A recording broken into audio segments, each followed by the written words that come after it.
Velshara's fingers moved across the holographic display with practiced precision. The star chart floated before her like a web of light, each point representing a world, each line a trade route. She had been mapping the outer reaches for 3 years now, cataloging every asteroid field and nebula that the Concordate's ships might need to navigate. It was quiet work, lonely work, but she preferred it that way. The office around her hummed with the gentle sound of data processors. Through the wide viewport, the stars hung like distant diamonds against the black. Velshara was a Keshari, her kind known throughout the galaxy for their attention to detail and steady temperament. Her scales were a deep blue, darker than most of her species, and her 4 eyes could process more visual information than almost any other sentient race. Perfect traits for a cartographer. She was reviewing the day's astronomical surveys when the anomaly appeared. At first, she thought it was a processing error. The old navigation data she had been cross-referencing with current charts showed something impossible. A deviation. A small one, barely noticeable, but it was there. Velshara leaned closer to the display, her primary eyes narrowing while her secondary eyes scanned the surrounding data. The coordinates pointed to the edge of Sector 447, right where the Forbidden Territories began. She felt her scales prickle with unease. Everyone in the galaxy knew about the Forbidden Territories. For 847 years, that vast section of space had been sealed off from all traffic. The official reason, taught in every school across every member world of the Concordate, was contamination. Something terrible had happened to the humans, something that made their entire civilization collapse overnight. The contamination was unknown, possibly biological, possibly technological, but certainly deadly. No ship was permitted to enter. No probe was sent to investigate. The borders were absolute. But this old data, dated from before the collapse, showed coordinates that didn't match the current Forbidden Zone boundaries. The difference was small, perhaps only a few light years, but in cartography, precision was everything.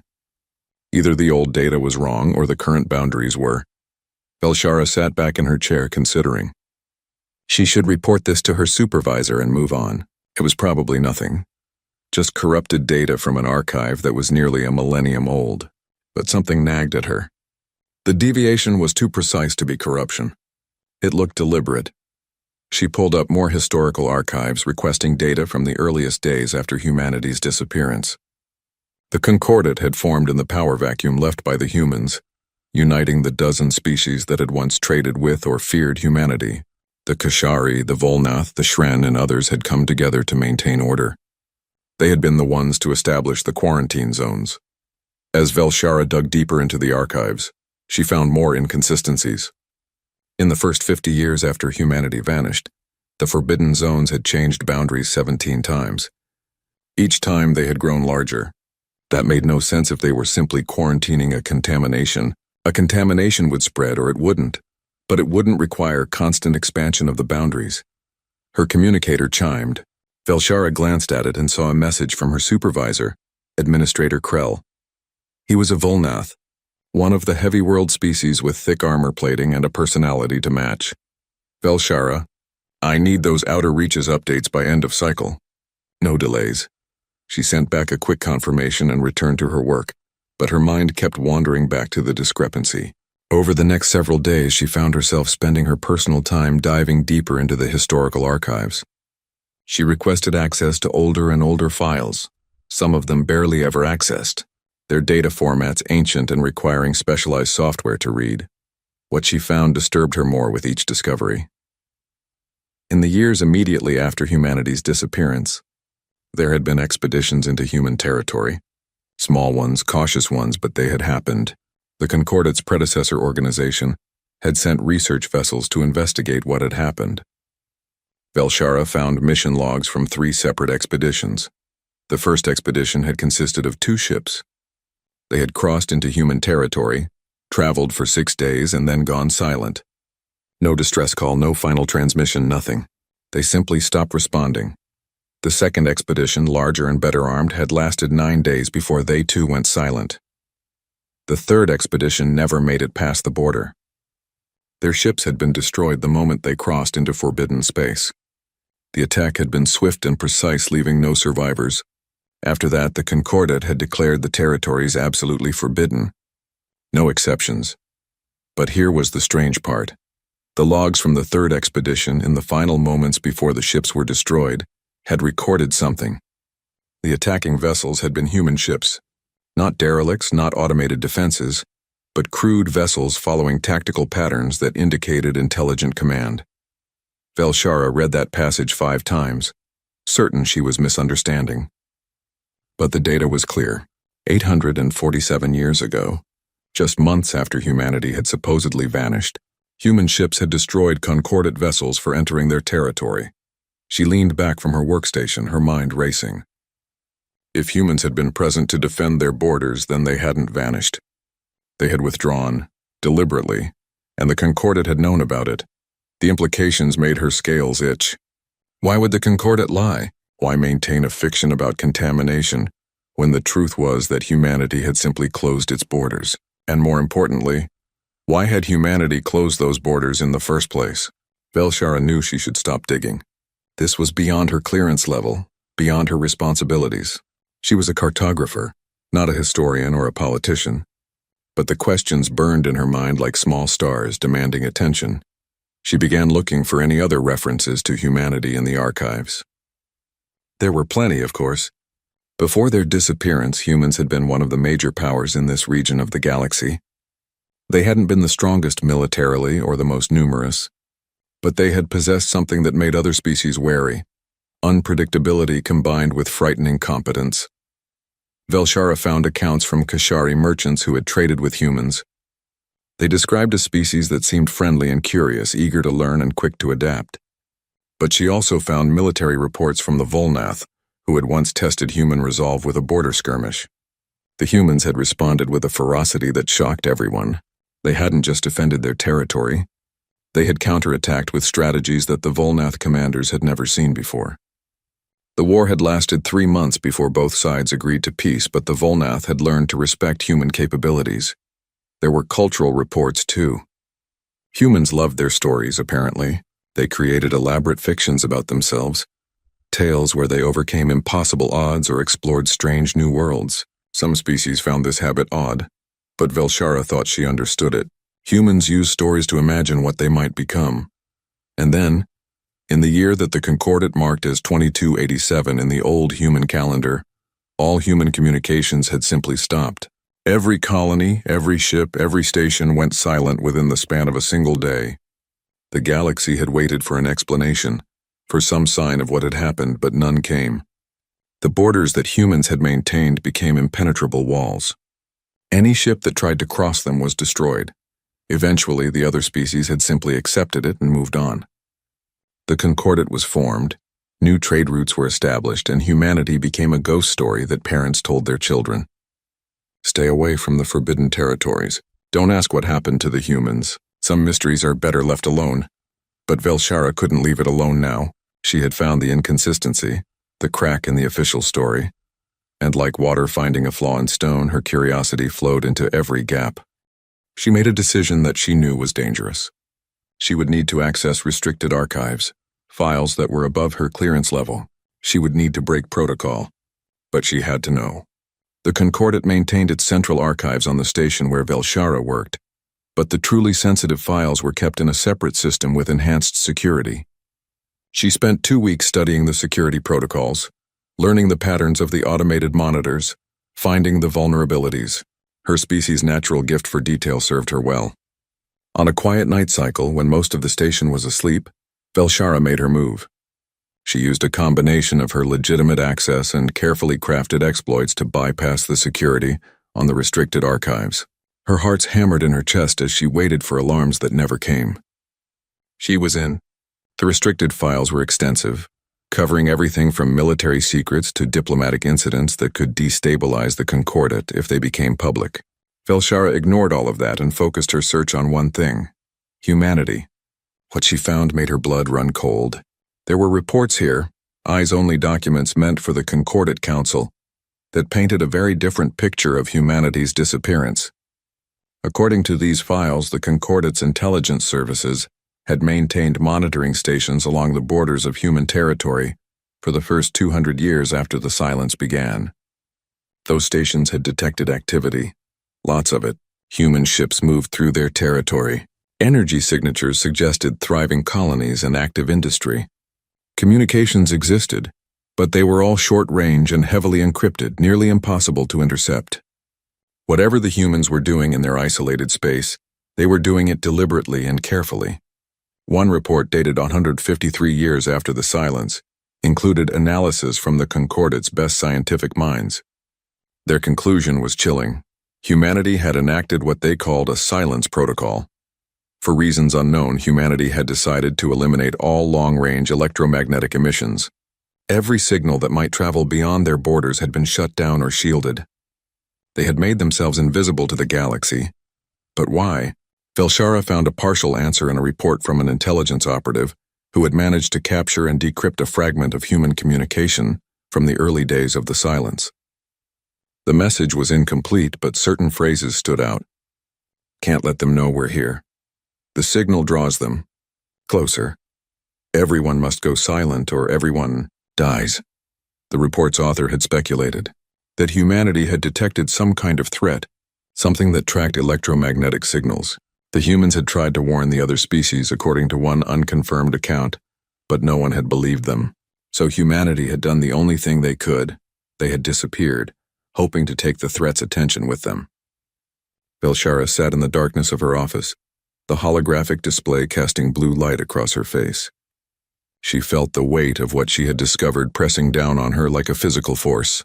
Humanity hadn't abandoned the galaxy. They had tried to save it.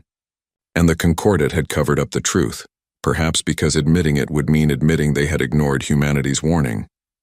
She copied the files to an encrypted storage device, knowing that possessing them was probably a serious crime. Then she carefully erased all traces of her intrusion and logged out of the restricted system. For the rest of that night, Velshara sat by her viewport, staring out at the stars. Somewhere out there, beyond the forbidden borders, humanity still existed. They were hiding, staying silent, protecting themselves from something. And if that threat was real, if humanity's fears had been justified, then what did it mean that the rest of the galaxy had spent 800 years broadcasting their presence to the cosmos? What had they invited to find them? Velshara made another decision, one that would change everything. She couldn't keep this knowledge to herself, but she also couldn't trust the Concordate Council with it. They had already proven they would hide the truth. No, she needed to see for herself. She needed to go to the forbidden territories and find out what humanity was hiding from. The next morning, she submitted a request for personal leave. 3 months, she told her supervisor, to visit her home world. Krell approved it without question.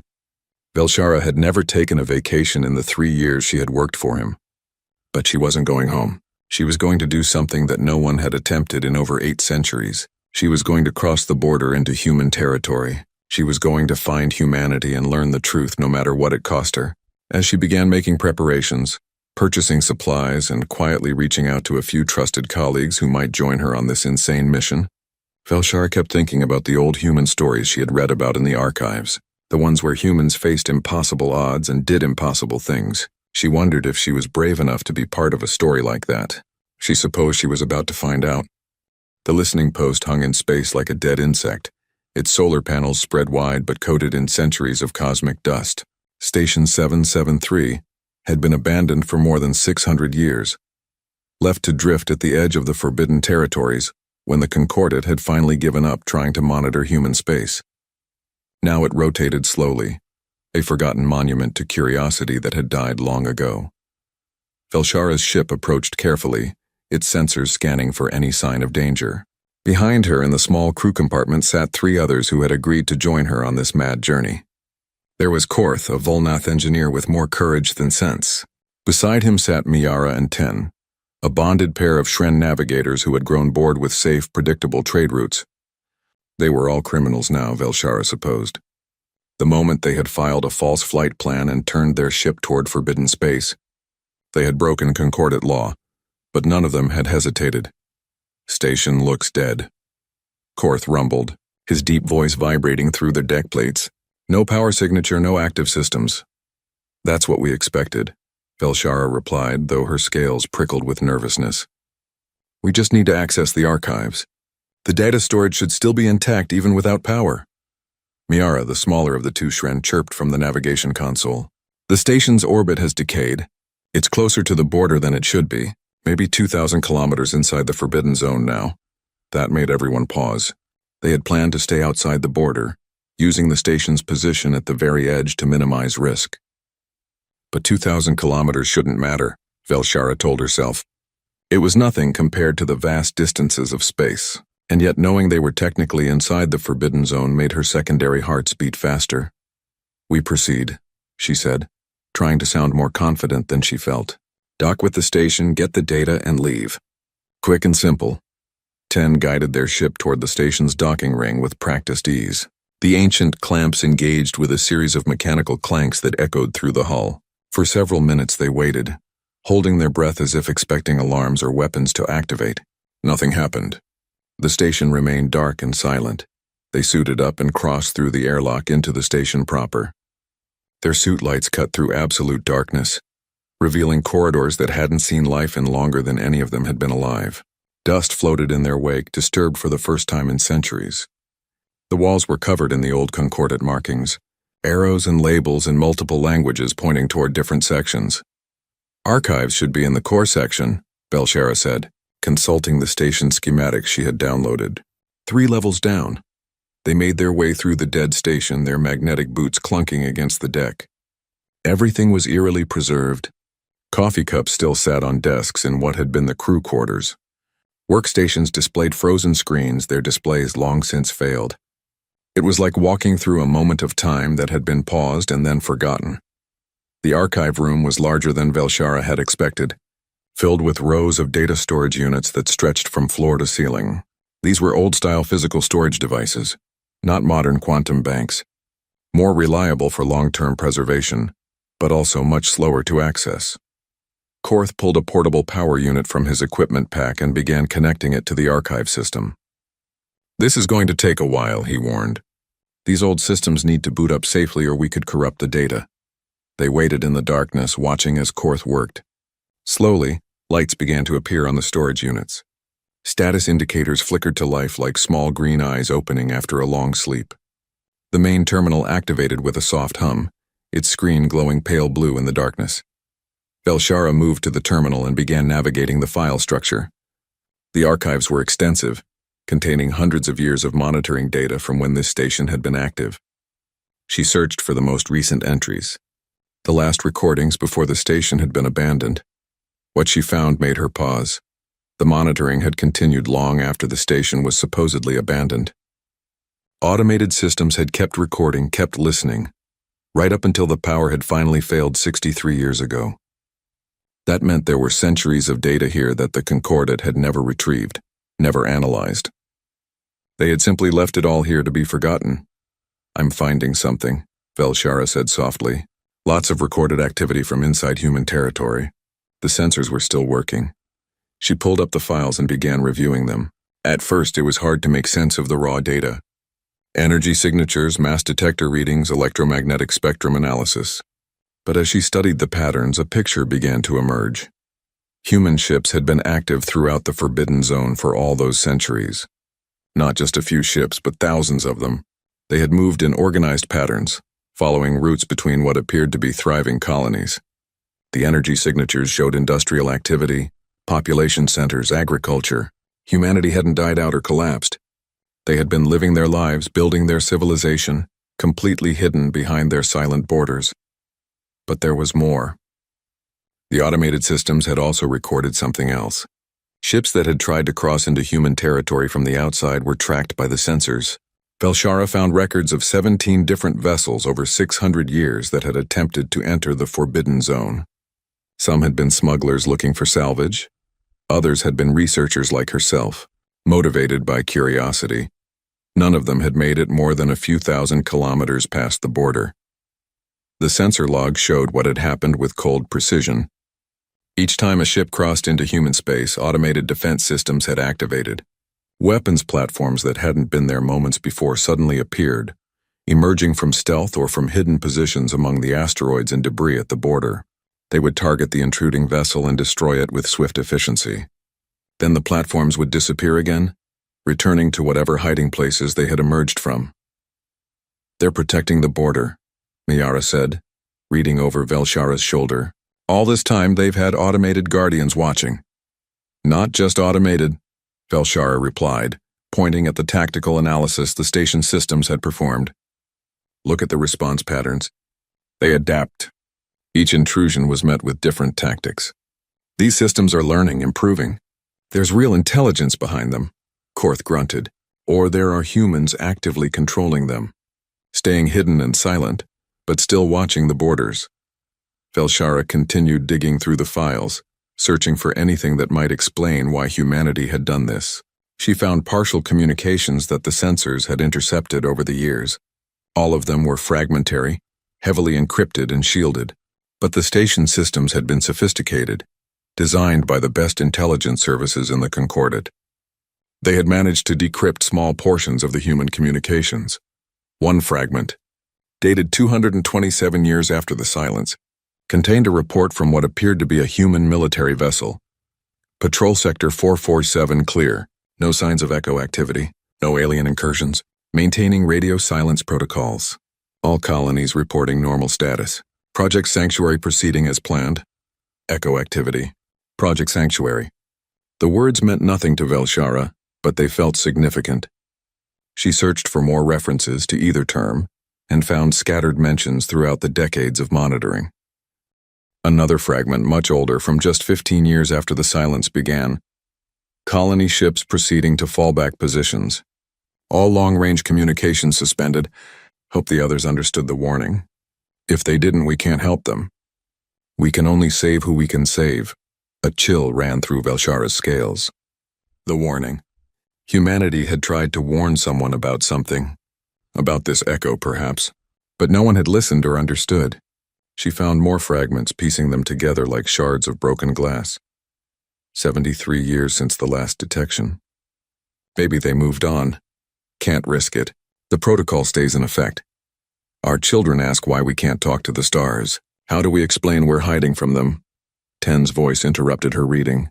Velshara, you need to see this. The Shren navigator was at a different terminal, pulling up sensor logs from a specific time period. I was looking at the most recent data, from right before the station's power failed. There's something strange here. Velshara moved to look at what Ten had found.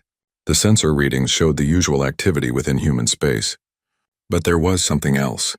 Deep space scans pointed not at human territory but outward, toward the galactic rim, toward the dark spaces between spiral arms where stars were sparse and few ships ever traveled. The sensors had detected something. Objects moving through that dark space. Big objects, each one massive enough to generate a gravity signature that could be detected from thousands of light years away. They were moving slowly but with clear purpose, and their trajectory was bringing them toward the galactic core, toward civilized space. How many? Velshara asked quietly. Ten manipulated the display, counting the signatures. At least 20. Maybe more. Hard to tell at this range. When were these readings taken? 63 years ago, right before the station went dark. Velshara felt her stomach drop. 63 years ago, these things had been at the galactic rim. How fast were they moving? Where were they now? She did quick calculations in her head, estimating trajectories and velocities, if the objects had maintained their course and speed. They could be here soon, she whispered. Maybe they're already here. Korth stepped closer, his armored bulk crowding the terminal. What are they? I don't know, but I think this is what humanity was hiding from. These are the echoes. Miara made a distressed sound, her feathers puffing in agitation. We need to tell the Concordat. If there's a threat coming, they won't believe us, Velshara said. We're criminals now, remember? We broke quarantine. They'll arrest us the moment we return, and this data will disappear into classified archives just like everything else about humanity. She stared at the display, at those massive signatures moving through the dark. A terrible understanding was forming in her mind. Humanity had seen these things coming. They had tried to warn the other species. And when no one believed them, when no one would listen, humanity had done the only thing they could. They had gone silent, hoping that whatever these things were, they tracked noise. They tracked signals, and if everyone went quiet, maybe the things would pass by without noticing. But the rest of the galaxy hadn't gone quiet. For 800 years, the Concordat and all its member species had continued broadcasting, continued filling space with radio signals and faster-than-light communications. They had been ringing a bell in the darkness, never knowing what might hear it. We need to go deeper, Velshara said suddenly. Into human territory. We need to find them and learn what they know about these things. That's suicide, Korth protested. Those defense systems will destroy us. Maybe. But maybe if we broadcast the right message, if we can make them understand we know about the echoes, they'll let us through. They'll talk to us. It was a wild hope, probably foolish. But Velshara couldn't think of any other option. They had come this far. They had learned enough to know that something terrible was potentially coming for the entire galaxy. They couldn't turn back now. Download everything, she ordered. All the data from these archives. We need copies of all of it. While Korth worked to transfer the data, Velshara composed a message. She recorded it carefully, choosing each word with precision. It was addressed to humanity, to anyone who might be listening on the other side of the border. She explained who they were, what they had found, and that they understood about the silence. She asked for permission to enter. She asked for humanity's help. When the download was complete, they returned to their ship. Velshara set the message to broadcast on multiple frequencies, repeating on a loop. Then they undocked from the dead station and turned their ship toward the heart of the forbidden territories. Here we go, Ten said quietly. They crossed deeper into human space, past the point of no return. Velshara watched her sensors, waiting for the defense systems to activate, waiting for weapons to lock onto their ship. Minutes passed, then hours, but nothing happened. Either their message was working, or the automated systems had decided their tiny ship wasn't worth the ammunition. Either way, they were alive and moving deeper into territory no one had entered in 8 centuries. The stars ahead looked the same as the stars behind, but Velshara felt like they were crossing into another world. Somewhere ahead, humanity was waiting, and somewhere in the dark beyond, the echoes were coming. They flew on in silence, not knowing which they would find first. 3 days into the forbidden territories, they found the fleet. At first, Velshara thought her sensors were malfunctioning. The readings showed thousands of ships all clustered together in a perfect spherical formation around a small red dwarf star. No, not thousands. Tens of thousands. Perhaps hundreds of thousands. It was impossible to get an accurate count because they were packed so densely together. What in the name of stars? Korth breathed, staring at the display. They approached slowly, cautiously, still broadcasting their message of peaceful intent. As they drew closer, the true scale of what they were seeing became apparent. The ships weren't just gathered randomly. They were organized into layers like the shells of some enormous spherical structure. Each layer contained ships of similar size and type. Massive colony vessels formed the outer layers. Military ships occupied the middle layers. Smaller craft filled the spaces between, and they were all completely dark. No engines running except for minimal station-keeping thrusters. No weapons charged, no communications being transmitted. The entire fleet hung in space like a monument to silence, like a graveyard of ships that had chosen to stop moving rather than die. Life signs?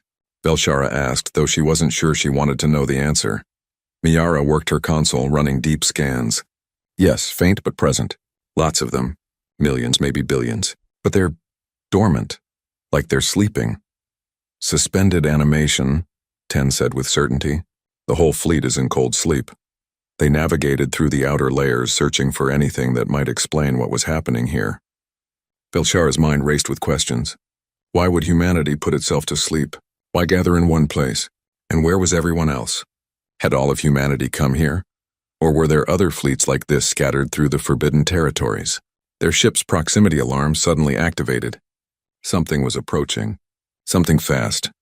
A single small craft detached from one of the inner layers and accelerated toward them. It was sleek and angular, its design unlike anything Velshara had seen before. Clearly human in origin, but advanced far beyond what humanity had possessed 800 years ago. Should we run? Korth asked, his hand moving toward the weapons console. No, Velshara said firmly. We came here to make contact. If they wanted us dead, we'd already be dead. The human ship matched their velocity and position, then transmitted a docking request. Standard protocol, the same in any language. Velshara accepted.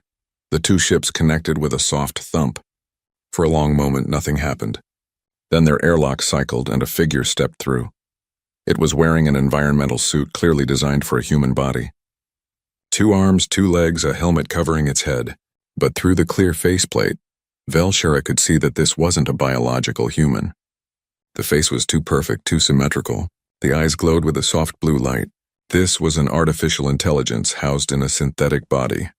"Welcome," the AI said, its voice carrying through their ship's communication system. It spoke in perfect Kashari, then repeated the greeting in Volnath and Shren. "I am Sentinel-7. I have been waiting a long time for someone to find us." Velshara stepped forward, her natural diplomat's instincts taking over despite the strangeness of the situation. "My name is Velshara. We come seeking knowledge, seeking to understand what happened to humanity." The AI tilted its head in a gesture that seemed almost human. "Then you are braver than most, or more foolish." "Perhaps both. Come, I will show you. But you must understand, what you learn here cannot be unlearned. The burden of this knowledge is heavy." They followed the AI back through the docking collar and into the human ship. The interior was pristine, maintained by automated systems for centuries. The AI led them to what appeared to be a command center, where holographic displays floated in the air showing the vast fleet outside. "This is Sanctuary Fleet Omega," the AI explained. "One of 50 such fleets scattered throughout what you call the Forbidden Territories.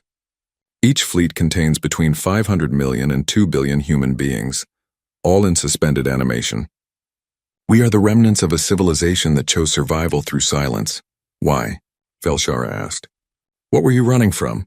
The AI's glowing eyes seemed to dim slightly. "We were not running. We were hiding.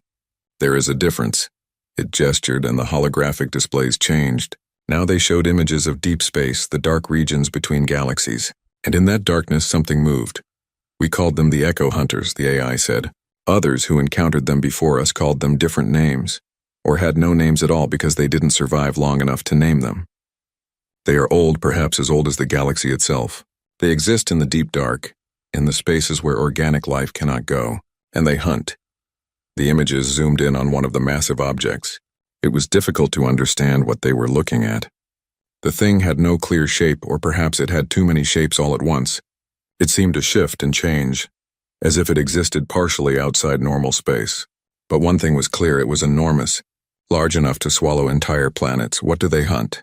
Korth asked, his voice barely above a whisper. "Thought," the AI replied simply. "Consciousness, sentience.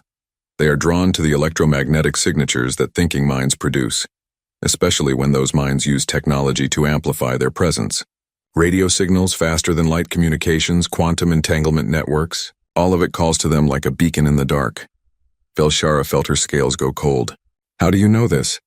"Because humanity wasn't the first species they found," the AI said.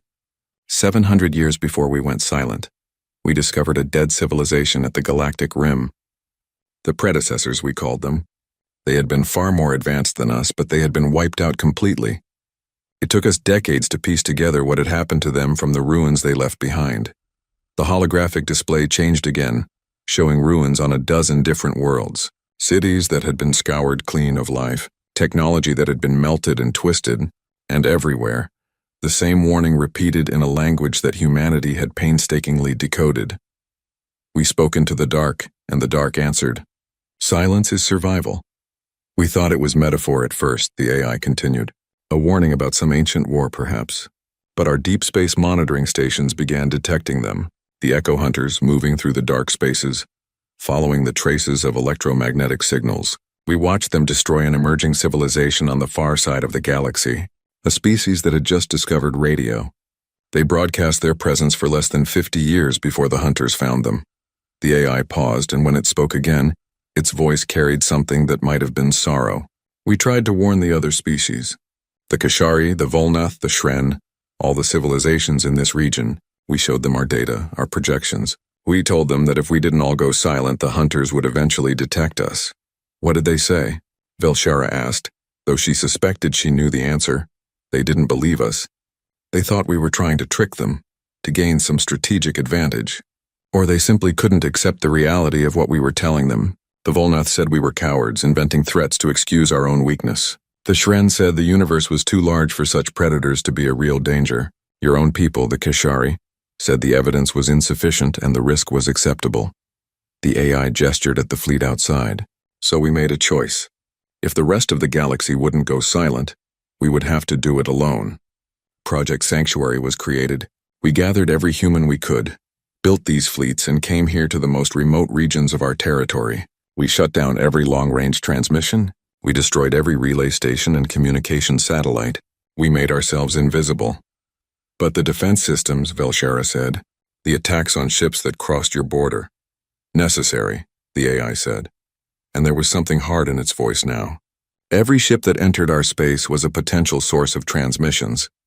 We couldn't risk them broadcasting our location. The automated defense platforms were programmed to eliminate any threat to the silence. It was cruel, but the alternative was extinction. Miara spoke up for the first time since boarding the human ship. You said there are 50 fleets. How many humans in total? 93 billion, the AI replied. Nearly the entire population of humanity when we began the Sanctuary Protocol. We left behind only small crews to maintain the defense systems and monitor for Echo Hunter activity. Those crews lived in complete isolation, raising children who would take over the watch generation after generation. Most of them are gone now, their stations automated and empty. And you? Velshara asked. Are you human? The AI was quiet for a moment. I was once. My name was Sarah Chen. I was a military commander assigned to protect Sanctuary Fleet Omega. When my biological body grew old, I chose to transfer my consciousness into this synthetic form so I could continue the watch. That was 712 years ago. I am the last of the Watchers. All the others have either chosen final death or transferred to suspended animation with the rest. 700 years alone. The weight of that solitude pressed on Velshara like physical force, to remain awake and aware while billions of your own kind slept, standing guard against a threat that might never come. It was a sacrifice beyond comprehension. Why not wake them? Ten asked. If you've been safe all this time. Because the hunters are still out there, Sarah replied. Our deep sensors detect them regularly, always moving, always searching. And because. She paused, then continued with something like pain in her artificial voice. Because waking them would mean admitting that our sacrifice might have been for nothing. That we abandoned the rest of the galaxy to save ourselves. That we have been hiding like frightened children, while other civilizations continued to live and grow and explore. You weren't cowards, Velshara said firmly. You tried to warn everyone. What else could you have done? Sarah turned her glowing eyes toward the alien cartographer. We could have stayed. We could have fought. We could have tried harder to make the others understand. Instead, we ran and hid and hoped the problem would go away. And has it? Korth asked. Gone away, I mean. The AI pulled up a new set of sensor readings, these ones recent. No, in fact, the situation has grown worse. The Echo Hunters have been moving into this region of the galaxy more frequently over the past century. We believe they are tracking the Concordate's FTL communications. Your species have been broadcasting at ever-increasing volumes for 800 years. The Hunters can follow those signals like a trail of breadcrumbs. Velshara felt her secondary hearts skip a beat. How close are they? The nearest group of 3 Hunters crossed into the outer reaches of Concordate space approximately 4 months ago. They are moving slowly, but with purpose. At their current rate of travel, they will reach the core systems in less than 2 years. We have to warn them, Miara said urgently. The Concordate needs to know. They won't believe you, Sarah said sadly. Just as they didn't believe us. They will call you mad or liars. They will suppress the information to prevent panic. And by the time they can no longer deny what's coming, it will be too late. Velshara paced the command center, her mind racing. Then we need proof, evidence they can't deny. What you need, Sarah said slowly, is help from the one species that knows how to hide from the Hunters. What you need is humanity. Will they help? Velshara asked. After everything that's happened? Sarah was quiet for a long time. Finally, she said, I don't know. That decision isn't mine to make, but I can wake the Command Council. I can present your case to them and let them decide whether humanity should emerge from silence after 8 centuries. She looked at Velshara with those glowing artificial eyes. But you need to understand what you're asking. If we help you, if we break our silence, we risk drawing the Hunters' attention to ourselves. We would be gambling the survival of 93 billion humans on the hope that we can save the rest of the galaxy. I know, Velshara said quietly. But isn't that what it means to be part of a galactic community? To risk yourself for others? Sarah made a sound that might have been a laugh. Spoken like someone who has never had to watch their entire species go extinct. But perhaps you're right. Perhaps we have been hiding long enough. She turned to her controls and began entering commands. I'm initiating the wake-up sequence for the Command Council. 12 individuals who will speak for all of humanity. It will take 3 days for them to come out of suspension safely. In that time, I suggest you prepare your arguments well, because you're asking humanity to come out of the dark and face the monsters we've been hiding from for 800 years. As Velshara watched the ancient AI work, she wondered if she had just saved the galaxy or doomed it. Time would tell, and time she suspected was running out. The message reached Concordat Central 3 days after Velshara's ship had crossed into the Forbidden Territories. By then, it was already too late to stop what was coming. Administrator Krell received the emergency transmission in his office on the cartography station where Velshara had worked. At first, he assumed it was a malfunction or a prank. The message was being broadcast from deep inside forbidden space, from coordinates that should have been empty. It claimed to be from Velshara herself. This is cartographer Velshara to Concordat Central. I have made contact with humanity. They are alive. They have been hiding in silence for 8 centuries to protect themselves from a threat they call the Echo Hunters. These entities are real, they are dangerous, and they are already entering Concordat space. We need to prepare defensive measures immediately. This is not a drill. This is not a hoax. I am transmitting all data we have collected. Please respond. Krell stared at the message for a full minute before forwarding it to the Concordat Council with a flag marked potential security breach. He expected them to dismiss it as the ranting of someone who had gone mad in isolation. He did not expect the emergency session they called within the hour. Within 6 hours, the entire Concordat was in chaos. The data Velshara had transmitted included the sensor readings from Station 773, showing the Echo Hunters moving through dark space. It included decrypted fragments of human communications. Most damning of all, it included recent scans from the Concordat's own deep space monitoring network.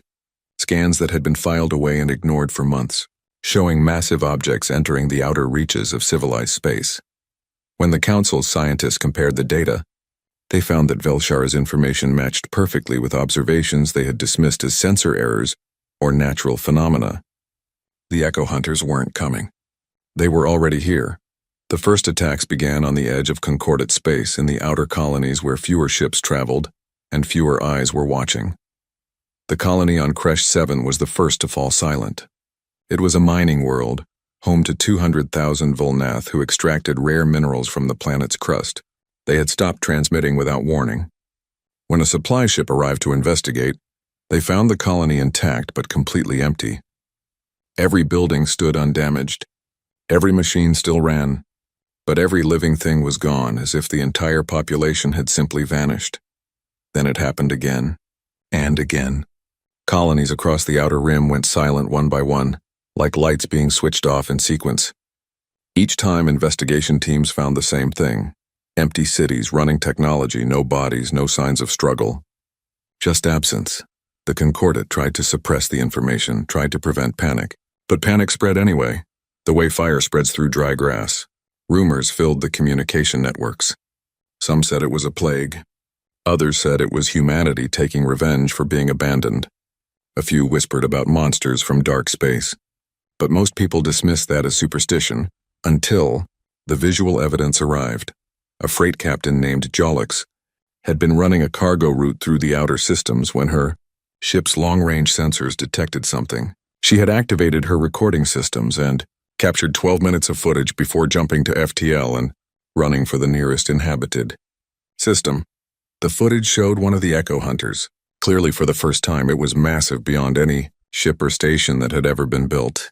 Kilometers across, perhaps tens of kilometers, shifting and changing shape as if it couldn't decide what form to take. Or perhaps it existed in more dimensions than the 3 that ordinary matter occupied. Its surface, if it could be called a surface, seemed to ripple with patterns that hurt to look at directly. And it was feeding.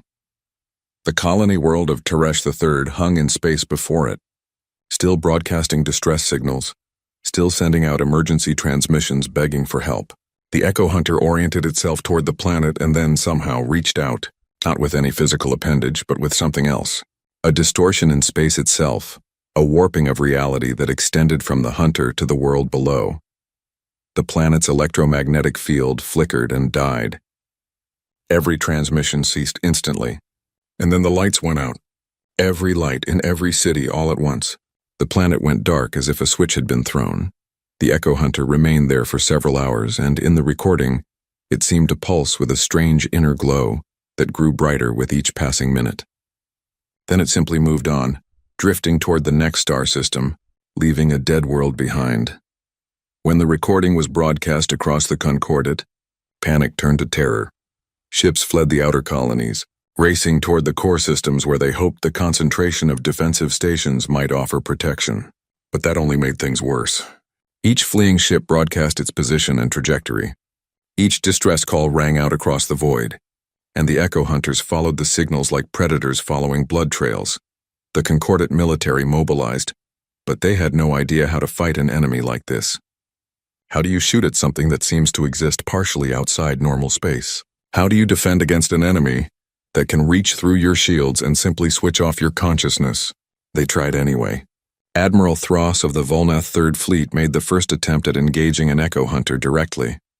His fleet of 200 warships surrounded the entity in the Kelvin system and opened fire with every weapon they possessed. Energy beams, missiles, kinetic rounds, even experimental quantum disruptors. Everything passed through the Echo Hunter as if it wasn't there. Or rather, as if it was there but also not there, existing in a state that made conventional weapons useless. The Echo Hunter's response was simple and devastating. It pulsed once, a ripple of whatever alien energy it commanded washing out from its center. Every ship in the fleet went dark simultaneously. 200 warships, each carrying a crew of hundreds or thousands, simply stopped. They drifted in space like empty hulls, their crews gone, their systems still running on automation but with no one left to command them. After that, no one tried to fight the Echo Hunters directly. The strategy became retreat and silence. The Concordat Council issued emergency protocols. All non-essential communications were to cease. All colonies were to power down long-range transmitters. Every ship was to minimize its electromagnetic signature. But 800 years of technological development couldn't be undone overnight. The Concordat's entire infrastructure depended on constant communication. Power grids, transportation networks, food distribution, all of it relied on systems that broadcast signals across space. Shutting it all down would mean chaos and death from starvation and system failures. And even if they had shut down everything, it was too late. The Echo Hunters had already locked onto the signals that had been broadcasting for centuries. They knew where the civilized worlds were. They were coming for all of them. Velshara watched the news feeds from the safety of the human fleet, horror filling her as she saw the scale of the disaster unfold. She had tried to warn them. She had transmitted everything she knew as soon as she could. But it hadn't been enough. Hadn't been soon enough. "This is my fault," she said quietly, her scales pale with stress. "I broke the quarantine. I led them across the border. My ship's transmissions gave the Hunters a direct path into Concordat space." Sarah Chen's synthetic form stood beside her, watching the same displays. "No," the AI said firmly. "This was inevitable. The Hunters were always going to find the Concordat. Your species had been broadcasting for 8 centuries. You simply had the misfortune to be there when it finally happened. Can humanity help?" Korth asked. The Volnath engineer had been studying the human fleet's technology for days, trying to understand their stealth systems. "You've been hiding from these things successfully. You must know something about how to fight them." "We know how to hide," Sarah corrected. "That's not the same as knowing how to fight. But yes, we may know things that could help. The Command Council is deliberating now." The Human Command Council had been awake for 2 days, 12 individuals pulled from 8 centuries of sleep, trying to process what had happened to the galaxy while they slumbered, trying to decide if humanity should break its long silence and risk everything to help species that hadn't believed their warnings. Velshara had spoken to them, pleading her case. She had shown them the footage of the attacks. She had begged them to remember that not everyone in the Concordat had dismissed humanity's warnings. Some, like her, simply had never known about them until it was too late. The council had listened politely and then asked her to leave while they discussed the matter among themselves. That had been 12 hours ago. Finally, Sarah received a transmission. She listened to it in silence, her artificial face unreadable. Then she turned to Velshara and the others. The council has made their decision. Humanity will help, but not in the way you might expect. A holographic display activated, showing the current positions of the Echo Hunters throughout concordate space. There were 8 of them now, spread across the outer and mid-rim systems. They were moving steadily inward, toward the core worlds where the concordate's major populations lived. We can't fight them, Sarah explained. No conventional weapon can harm an Echo Hunter.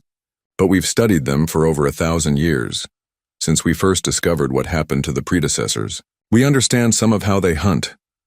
She manipulated the display, showing electromagnetic patterns radiating from the concordate worlds. They track consciousness through the electromagnetic signatures that thinking minds produce. But they're not intelligent in the way we understand intelligence. They're more like programs. Algorithms running on physics we don't fully understand. They follow signals. They feed on the patterns of sentient thought. But they can be confused. How? Velshara asked. By giving them too many signals to track. By flooding space with so much electromagnetic noise that they can't distinguish real civilizations from false ones. We call it the beacon protocol. Another human appeared in the holographic display. This one was biological, newly awakened from suspended animation. She was young-looking with dark skin and intense eyes. "I'm Commander Park," she said. "I led the development of the beacon protocol before we went into suspension.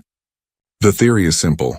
We create thousands of false signals, broadcast them from automated drones scattered throughout space. The Echo Hunters will follow the false signals, wasting time investigating empty space while the real populations evacuate to shielded locations." "Will it work?" Miara asked. "We don't know," Commander Park admitted. "We never had a chance to test it. But it's the best option we have." Sarah added, "We're going to wake more of the fleet. Not everyone, but enough to crew the ships we need. We'll deploy the beacon drones throughout concordate space and then help evacuate your populations to temporary shelter locations where we can shield them from detection." "How long will we need to hide?" Korth asked. "Years, probably. Maybe decades. The Echo Hunters are patient. They'll search for a long time before moving on to other hunting grounds. But eventually, if they find nothing, they should leave." Velshara felt a strange mixture of hope and grief. Humanity was going to help, going to risk everything they had protected for 8 centuries. But the cost would be enormous. Billions of people forced into hiding, civilizations disrupted, perhaps destroyed. And all because no one had listened when humanity tried to warn them. "When do we start?" she asked. "Now," Sarah replied. "The fleet is already beginning the wake-up sequence. Within a week, we'll have 50,000 ships ready to deploy. The beacon protocol will activate simultaneously across all of concordate space. We need you to return to your government and convince them to cooperate with the evacuation." "Can you do that?" Velshara straightened, her scales settling into determined patterns. "I can try, then go. Time is running out. The Echo Hunters are moving faster now, drawn by all the distress signals and emergency broadcasts. We need to act before they reach the core worlds." As Velshara and her crew prepared to leave the human fleet, she looked back at the thousands of ships beginning to come to life. Running lights activated. Engines powered up for the first time in centuries. Humanity was waking up, emerging from its long silence to face the monsters it had been hiding from. She wondered if they would succeed, if this desperate plan would work, if the galaxy could be saved. But one thing was certain. Humanity had remembered how to fight. And they were about to remind the galaxy why their name had once been spoken with respect and fear. The question was whether that would be enough. The Concordate Council chamber was in chaos when Velshara arrived. Representatives from every member species shouted over each other, demanding answers, proposing desperate solutions, or simply expressing their terror at what was happening to their civilizations. 3 more core worlds had gone silent in the past day. The Echo Hunters were accelerating, drawn by the panic that filled every communication channel. Velshara stood at the entrance, watching the disorder with growing despair. These were supposed to be the galaxy's leaders, the wisest and most capable individuals their species could offer, but faced with a threat beyond their understanding, they had devolved into frightened animals. "You need to make them listen," Korth rumbled beside her. The Volneth engineer had insisted on coming with her, along with Miara and Ten, They had been through too much together to separate now. "I don't know if they will," Belshara admitted, "but I have to try." She walked down the central aisle toward the speaking platform, her magnetic boots clicking against the metal floor. Slowly, the chamber began to quiet as representatives noticed her approach. Belshara, the criminal who had broken quarantine and supposedly brought this disaster upon them all. "How dare you show yourself here?" Administrator Krell's voice boomed from the Kashari delegation. "You violated the most sacred law of the Concordat. You entered forbidden space and led these monsters straight to us." Belshara reached the platform and turned to face the assembly. Her scales rippled with color, displaying the calm patterns of someone about to speak truth regardless of consequences. "The monsters were already coming. They've been tracking our signals for centuries. I didn't lead them here.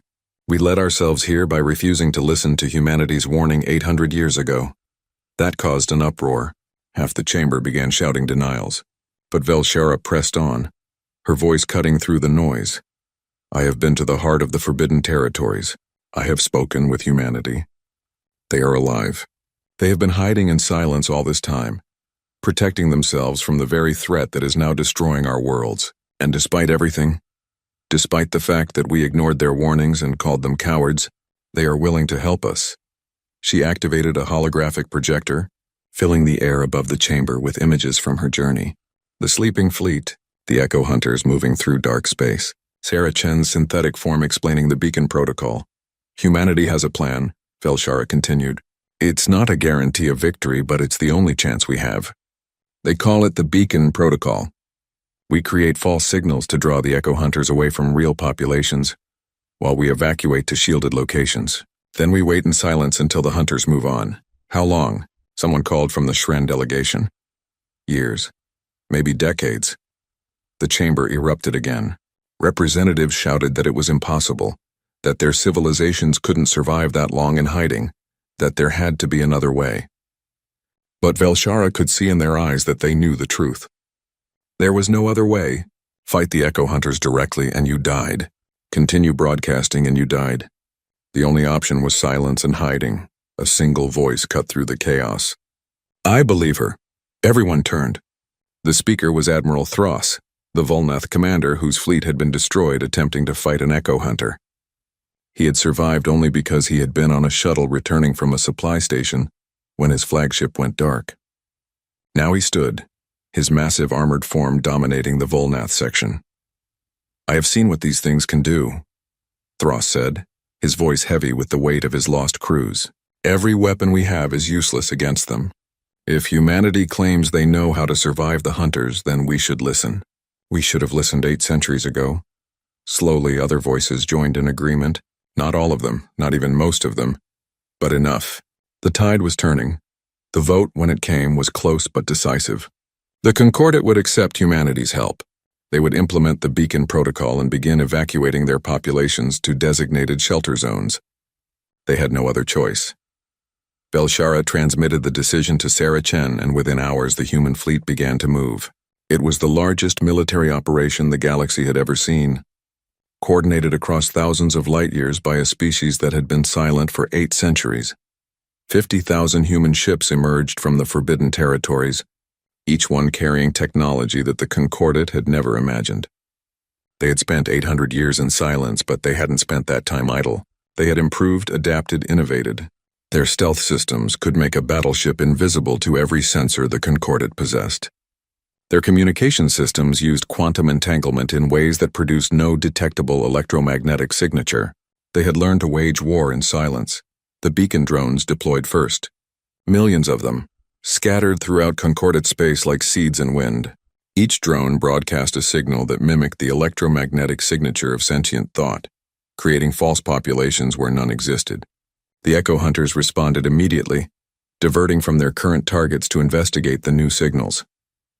"It's working," Commander Park reported from the bridge of her ship, the UHSS Silent Guardian. She had taken command of the beacon protocol operation personally. "The hunters are following the false signals, but we need to start the evacuation now, while they're distracted." The evacuation was a nightmare of logistics. Billions of people needed to be moved from their homes to designated shelter zones.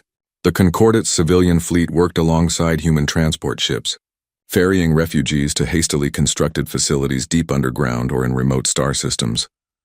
Velshara found herself coordinating the evacuation of her own home world.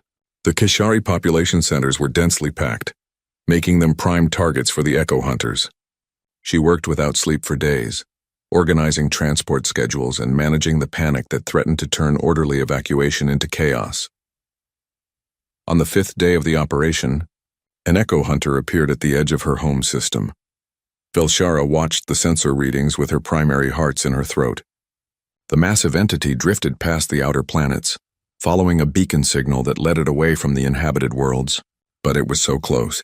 One shift in direction and it could reach her world in hours. A human ship appeared beside the Echo Hunter. The Silent Guardian itself, massive and powerful, moving with impossible stealth. Commander Park's voice came through on a narrow beam transmission. "We're going to try something. If it works, we can draw this hunter away faster. If it doesn't, well, evacuate faster." Before Velshara could respond, the Silent Guardian activated its engines at full power and broadcast a massive electromagnetic burst. Every sensor in the system lit up. The Echo Hunter stopped drifting and oriented toward the human ship. "What are you doing?" Velshara transmitted urgently. "Making ourselves louder," Park replied calmly. "We're broadcasting a signal that mimics an entire civilization. The hunter should follow us instead of investigating the planet." The Echo Hunter began moving toward the Silent Guardian with terrifying speed. But the human ship was faster. It accelerated away from the system, leading the hunter on a chase that took them both away from the inhabited worlds.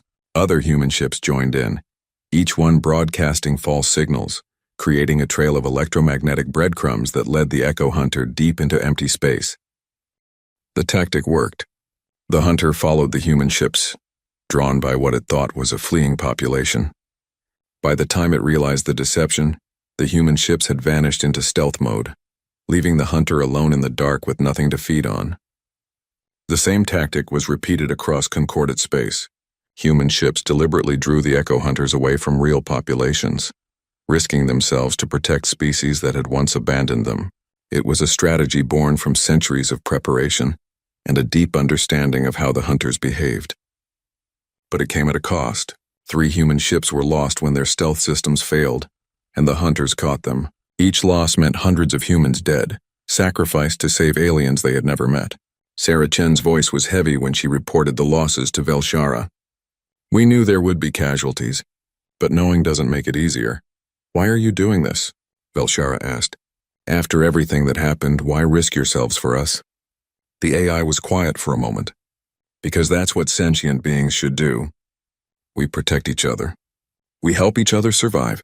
If we lose that, if we become so focused on our own survival that we stop caring about others, then what are we?"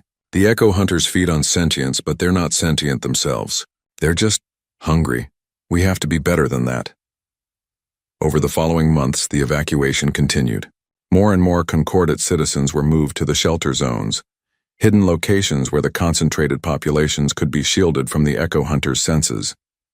The human fleet provided technology to help with the shielding, force fields that disrupted electromagnetic signatures and made the shelters effectively invisible. The Echo Hunters continued their search, following the beacon signals through empty space, occasionally stumbling on a real population that hadn't evacuated quickly enough. But slowly, gradually, they began to find less and less. The galaxy was going quiet. Velshara worked alongside the humans through all of it, coordinating between the concordate and the human fleet. She came to know many of them by name. Commander Park, who led dangerous missions with calm competence. Admiral Chen, who had been a shuttle pilot before the Silence and now commanded a battle group.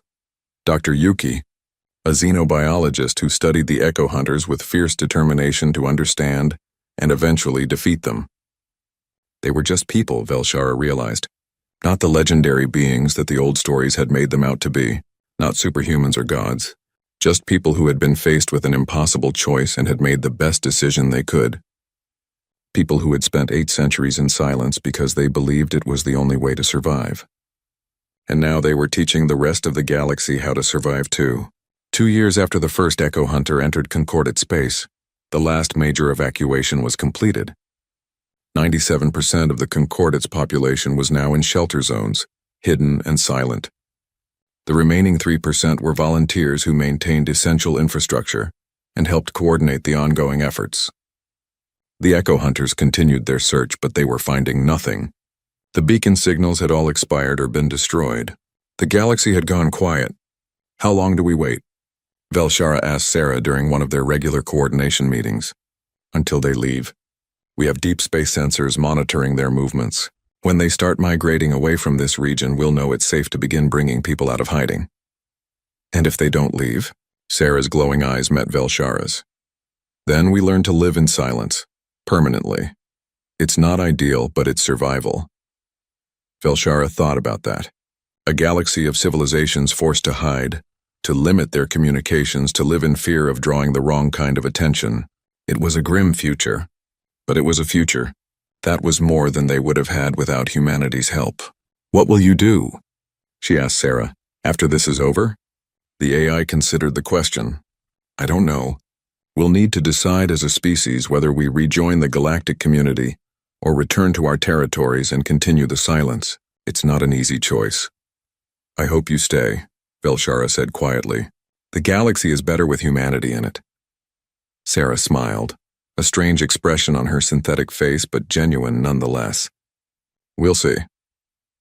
5 years after the crisis began, the sensors detected the Echo Hunters beginning to migrate. They were moving away from Concordat space, returning to the dark regions between galaxies. The beacon protocol had worked. The massive evacuation had worked.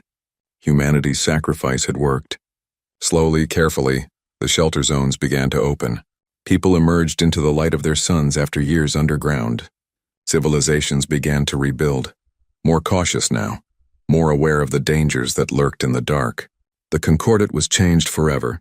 New protocols were established, limiting long-range broadcasts and implementing warning systems to detect Echo Hunter activity. A new organization was formed, dedicated to monitoring deep space and maintaining the knowledge of how to survive if the Hunters returned. And humanity didn't withdraw back to their territories. They remained, taking their place in the Concordat as equal members. The forbidden territories were renamed the Guardian Sectors, still home to the massive sleeping fleets that would wake if they were ever needed again, but no longer closed off from the rest of the galaxy. Velshara stood on the observation deck of the new Concordat headquarters, looking out at the stars. Beside her stood Sarah Chen, still in her synthetic body, having chosen to remain awake and serve as humanity's ambassador to the Concordat. "We're establishing new protocols," Velshara said. "Every species is learning the technologies of silence. If the Hunters return, we'll be ready." "Good," Sarah replied, "but don't let fear consume you. The galaxy should be explored, should be lived in, just more carefully than before." "The human way," Velshara said with a smile. "The survival way," Sarah corrected. "Which, yes, is something humans got good at." They stood in comfortable silence watching the stars. Out there in the darkness between galaxies, the Echo Hunters drifted through the void, always hunting, always listening. But here, in the light of civilization, sentient beings had learned how to hide when they needed to, and how to help each other survive. And if the Hunters ever returned, they would find a galaxy that was ready for them, a galaxy that had learned the lessons humanity tried to teach 8 centuries ago, a galaxy that remembered. The stars whispered the name just as they always had. Human, the species that had tried to save everyone, that had hidden in silence for 800 years, and that had emerged when needed to teach the galaxy how to survive. If you still remembered, you understood why that name was spoken with respect, with gratitude, and with hope. Because humans had shown everyone that sometimes the bravest thing you can do is choose silence over pride, survival over glory, and protecting others over protecting your own reputation. The galaxy remembered, and it would never forget again.